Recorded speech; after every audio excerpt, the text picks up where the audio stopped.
Absinthe is coming, and almost no one understands its meaning. Right now, NASA is monitoring celestial bodies in space that most people have never heard of, objects from beyond our solar system. Hidden within an ancient text written almost 2,000 years ago is a prophecy describing something falling from the sky. It's called Wormwood. You'll be shocked to discover 5 revelations about Wormwood. Revelation 1, the true nature of Wormwood. First revelation, what absinthe really is. Let's go to the book of Revelation chapter 8. We will read verses 10 and 11. Pay attention to every detail, because what John describes here is more specific than most people realize. Revelation 8:10-11. Then the third angel sounded his voice, and a great star, blazing like a torch, fell from the sky and struck a third of the rivers and the springs of water. The name of the star is Wormwood. A third of the waters turned bitter, and many people died from the waters that had become bitter. I'll detail exactly what John is seeing, because every sentence is important. The third angel sounded. This is the third trumpet judgment, not the first or the second, but the third in a specific sequence of 7 trumpet judgments that occur during the tribulation period. This sequence is fundamental. We will return to it in Revelation 4, but for now, understand that Wormwood does not occur in isolation. It is part of an escalating series of judgments, each more severe than the last. A great star fell from the sky, a great star. The Greek word is asteros, a large and significant celestial body, not a small meteor nor space debris, something massive enough to be characterized as large, from the sky, from the celestial realm, from space, from beyond the Earth's atmosphere. This is an extraterrestrial object, using the term in its proper astronomical sense. Something originating from outside Earth that fell. Past tense in John's vision. Future tense in our chronology. It is coming, descending, burning like a torch. This is one of the most specific details and reveals something crucial about the nature of this object. It's not just falling, it's burning.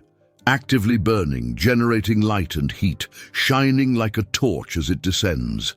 When objects enter Earth's atmosphere at high speed, friction creates heat. They burn, creating the shooting stars we see at night. However, John's description suggests that this object is burning before atmospheric entry, or the burning is so intense that it is visible from a great distance. This could mean several things. The object is approaching the sun and being heated, causing volatile materials to burn. The object is moving at such extreme speeds that it is generating visible heat. The object has an unusual composition that causes it to burn differently from normal space rocks. Keep this detail in mind. It becomes important when we discuss what this object actually is. And it reached a third of the rivers and the springs of water. Here, it gets very specific. The target is not random. It's not cities, land masses, or oceans. It's rivers and springs of water, sources of fresh water, the places where rivers originate, the springs and aquifers that feed the water systems. The Greek word pamos means running water, rivers, streams, and pej means springs, sources, the points of origin of water. John is describing an impact or effect that specifically affects sources of fresh water. Not all water, not salt water, fresh water, the water that humans need to survive. And notice the fraction, 1/3. Not all, not the majority, 1/3. This is a specific and measured judgment, enough to cause catastrophic consequences, but not total annihilation. Not yet. The star's name is Wormwood. That's fascinating.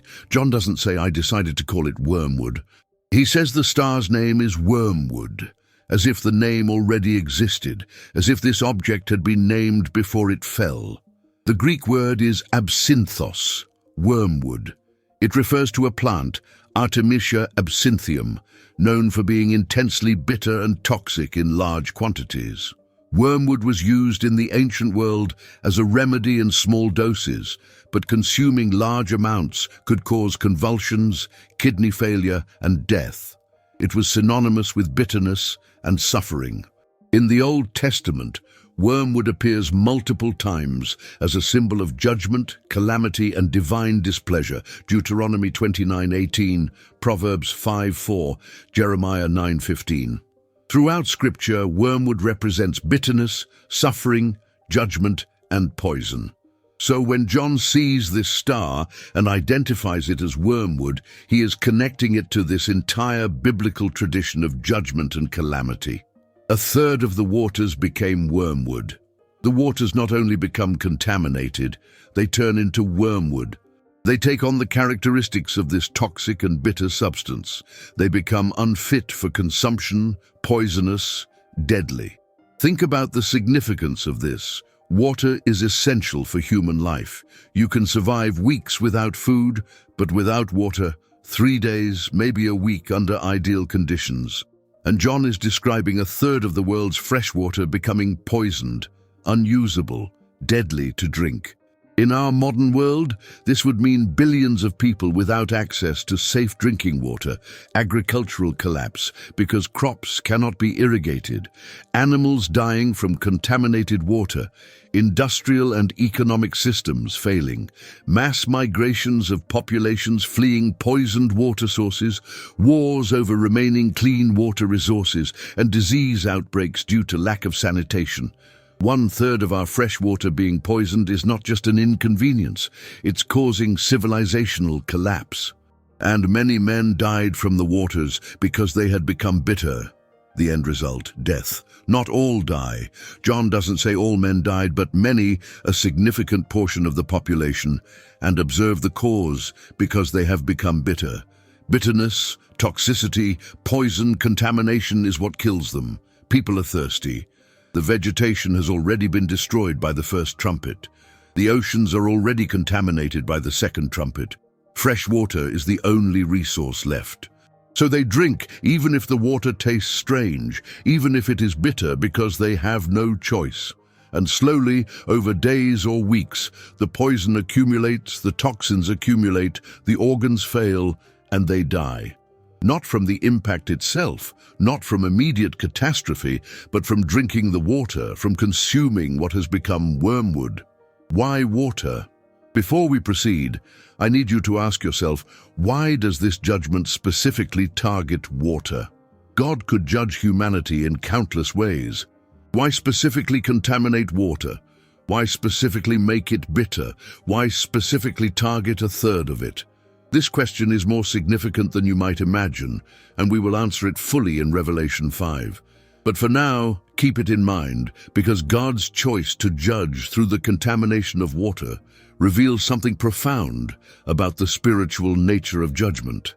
Revelation 2, why everyone gets it wrong. For nearly 2,000 years, believers have read Revelation 8 trying to figure out what wormwood means. And for nearly 2,000 years, most interpretations have been wrong. I'm going to show you the 4 main misconceptions, because I can almost guarantee you've heard at least one of them and need to understand why they don't work. Misinterpretation number 1, pure symbolism. This is probably the most common interpretation among modern scholars and liberal theologians. They say that wormwood is purely symbolic. It's not a literal star, nor a literal impact, nor literal poisoned water. According to this view, wormwood represents spiritual bitterness, false teaching, apostasy, or the corrupting influence of sin. Why doesn't this work? First, the context. Revelation 8 describes physical judgments with measurable effects. The first trumpet burns a third of the trees and grass, that's physical. The second trumpet turns a third of the sea to blood and kills a third of the sea creatures, that's physical. Why would the third trumpet suddenly be purely symbolic while the others are literal? Third, the number of deaths. John says that many men died, not that many went astray spiritually or many were morally corrupted. They died. Physical death, not symbolic spiritual death. A purely symbolic interpretation requires ignoring the context, discarding the specifics, and redefining death as something other than actual death. It doesn't work. Misinterpretation number 2. It has already happened historically. Some commentators have tried to identify Wormwood with historical events. Several candidates have been proposed: the fall of the Roman Empire, heresies that poisoned the early church, specific barbarian invasions, natural disasters throughout history, various wars and catastrophes. Why doesn't this work? None of these events matches all the details. None involved a celestial object falling from the sky. None contaminated a third of the world's rivers and springs. None fit the sequential context of the 7 trumpet judgments. If Wormwood has already happened, the first 2 trumpets have also already happened, since Wormwood is the third. But we have no historical record of a third of the Earth's vegetation being destroyed and a third of the ocean turning to blood in that sequence. The historical interpretation fails because no past event meets all the criteria. Misinterpretation number 3. Allegory of nuclear war. This is a more modern interpretation. Some claim that absinthe represents nuclear war. The star is a missile or nuclear bomb. The bitterness is radiation. The contaminated water is nuclear fallout poisoning water supplies. Why doesn't this work? While this interpretation at least acknowledges Wormwood as a future physical event, it still misses key details. Nuclear weapons don't fall from the sky in the astronomical sense. They are terrestrial, launched from Earth, and aimed at Earth. A missile is not a star. Nuclear contamination would affect all water in the blast area, not specifically a third of rivers and springs globally. The pattern is wrong. The description of burning like a torch doesn't match nuclear detonation, which would be described as blinding light or consuming fire, not a torch. More importantly, Revelation distinguishes between human warfare and divine judgment. The trumpet judgments are direct action by God, not human weapons being used. Nuclear war could occur during the tribulation, but it's not what Wormwood describes. Misinterpretation number 4, the connection to Chernobyl. This is the interpretation that sounds most convincing to most people, so I need to dedicate more time to it. April 26, 1986. Reactor number 4 at the Chernobyl nuclear power plant in Ukraine explodes. It is the worst nuclear disaster in human history. Massive amounts of radioactive material are released into the atmosphere, the surrounding area becomes uninhabitable, water supplies are contaminated, and people die from radiation exposure. And here's what caught everyone's attention. The word Chernobyl in Ukrainian and Russian literally translates to wormwood, the same plant, the same word.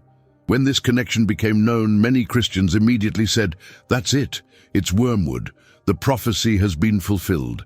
But here's the problem. Why Chernobyl, despite its name, isn't the wormwood of Revelation 8? Why doesn't Chernobyl fit the description? Let's go back to Revelation 8, 10 to 11 and examine every detail. A great star fell from the sky. Chernobyl wasn't a star. It didn't fall from the sky. It was a man-made reactor built on the ground that exploded. Nothing fell from the sky. Burning like a torch. The Chernobyl explosion burned and released radioactive material, but it wasn't a celestial object burning as it descended. The fire was terrestrial, and it affected a third of the rivers and water sources. Chernobyl primarily affected a regional area around northern Ukraine and southern Belarus. It did not impact a third of the world's rivers and water sources. The Pripyat River was contaminated. Some groundwater was affected, but a third of the global freshwater, not even close. Many men died. The official death toll from Chernobyl is disputed, but estimates range from 4,000 to 60,000 deaths, including long-term cancer deaths. This is significant regionally, but not the global catastrophe that many men in Revelation suggests. When Revelation says many in the context of global judgment, it is talking about millions, possibly billions. Furthermore, Chernobyl doesn't fit into the sequential context. The first trumpet, a third of the vegetation destroyed, didn't happen before Chernobyl. The second trumpet, a third of the sea turned to blood, didn't happen before Chernobyl. The fourth trumpet, a third of the sun, moon and stars darkened, didn't happen after Chernobyl. Chernobyl was not the third trumpet. It wasn't Wormwood. Chernobyl gave us a glimpse, a limited regional glimpse of the global catastrophe that is coming. It showed us that large-scale water contamination is possible, that it can happen suddenly, that it is devastating when it does. But Chernobyl was not the fulfillment. It was the warning of what is to come. So, what exactly is absinthe? If all these interpretations are wrong, what is absinthe really?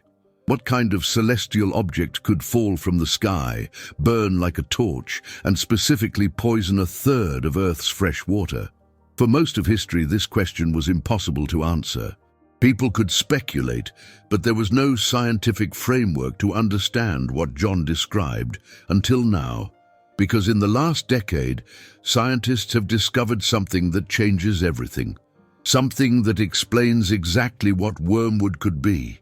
Something that makes this ancient prophecy not only possible, but scientifically plausible. And that's what we need to discuss next.